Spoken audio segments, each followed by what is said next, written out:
বন্ধুগণ, ফেসবুকের কলাকৌশলী।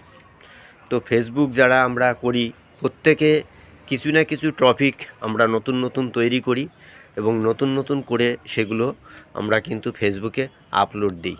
এরকম প্রতিনিয়ত কিন্তু হচ্ছে। তো অনেক কষ্টের মধ্যে দিয়ে আমরা কিন্তু সেই ফেসবুকটা করে থাকি এবং সেখান থেকে যদি কিছু উপার্জন আমরা পাই, তাহলে আমাদের আনন্দের আর শেষ থাকে না। তাই আমি ফেসবুকের কাছে অনুরোধ রাখবো। আজকে ফেসবুকের জন্মদিন 4 ফেব্রুয়ারি 2004 সাল থেকে ফেসবুক পথ চলা শুরু করেছিল। তো এই জন্মদিনের দিন অন্তত ফেসবুক যাতে আমাদের সমস্ত আমরা যারা ফেসবুকে প্রতিনিয়ত কাজ করে থাকি তাদের অন্তত একটু দেখুক, এই অনুরোধ আমি রাখবো। আর প্রত্যেক আপামর জনসাধারণের কাছে আমার একটাই মিনতি, আপনারা ফেসবুকের গাইডলাইন মান্য করে সমস্ত কাজ করবেন, তবে কিন্তু সার্থকতা পাবেন বন্ধুরা। তো আমরা দেখুন বিভিন্ন রকমের টপিক আমরা সব সময় প্রতিনিয়ত তৈরি করতে থাকি এবং অনেকে কোলে বাচ্চা নিয়েও তারা কিন্তু টপিক তৈরি করে। অনেকে অনেক রকম দ্বিধাদ্বন্দ্বের মধ্যে বাড়ির প্রতিকূলতাকে সরিয়ে রেখে তারা কিন্তু এই ফেসবুকটা করে। তা ফেসবুক যারা করে তাদের একটু অন্তত স্বীকৃতি দিন, তাদের পাশে একটু থাকুন ফেসবুক। আর বিভিন্ন রকমের সোশ্যাল মিডিয়ায় যে ট্রোল করা, যে বিভিন্ন রকমের কাজকর্ম করা, এইগুলো আপনারা বন্ধ করুন।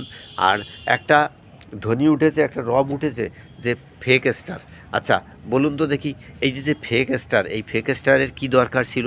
এটা ইচ্ছা করলে কি ফেসবুক আটকাতে পারে না? নিশ্চয়ই পারে। তো সেই ফেক স্টারের ব্যাপারটা যাতে না হয়, যাতে তার জন্য কিন্তু ধরুন ইতিমধ্যে খবর শুনেছি যে ফেক স্টার দেবার কারণে একজন সে কিন্তু সে কিন্তু আদৌ এই সম্পর্কে জানে না, অথচ সে ফেক স্টারের বদনাম দিয়ে তাকে কিন্তু না ফেরার দেশে চলে যেতে হয়েছে।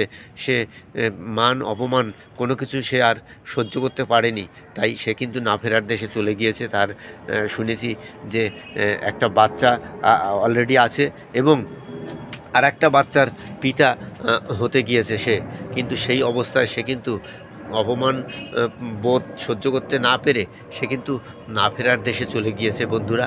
তাই আমি প্রত্যেককে অনুরোধ করব হাত জোর করে করজোরে যে আপনারা এই ধরনের বদনাম বা এই ধরনের কাজকর্ম থেকে বিরত থাকুন, সঠিকভাবে সঠিক নিয়ম মেনে, এবং প্রত্যেকের পাশে থাকুন।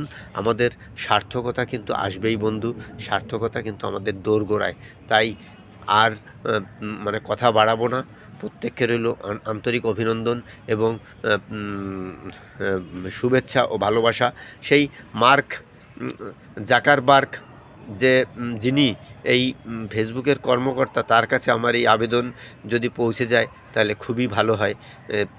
মার্ক জাকারবার্গ বর্তমান চেয়ারম্যান এবং প্রধান নির্বাহী কর্মকর্তা মার্ক জাকারবার্গ, একটু দেখবেন সকল মানুষের আশা যেন পূর্ণ হয়। আপনি যদি সকল মানুষের আশা পূর্ণ করেন তাহলে দেখবেন আপনার এই ফেসবুক কিন্তু সত্যিই যুগ যুগ জিও থাকবে। আর তা না হলে সবার মন ভেঙে যাবে এবং ফেসবুক থেকে আস্তে আস্তে সকল মানুষ কিন্তু বিদায় নেবে। অবশ্য আপনারা বড় প্ল্যাটফর্মে কাজ করেন, আপনাদের কোনো অসুবিধা হবে না, কিন্তু আমরা যারা একেবারে ক্ষুদ্র ক্ষুদ্র তাদের যদি একটু উৎসাহিত করেন তাহলে কিন্তু এই ফেসবুকেরই কিন্তু ভালো হবে। ধন্যবাদ, ভালো থাকবেন, প্রত্যেক মানুষের পাশে থাকবেন আশা করব। ফেসবুক যুগ যুগ জিও, ফেসবুক জিন্দাবাদ। ধন্যবাদ।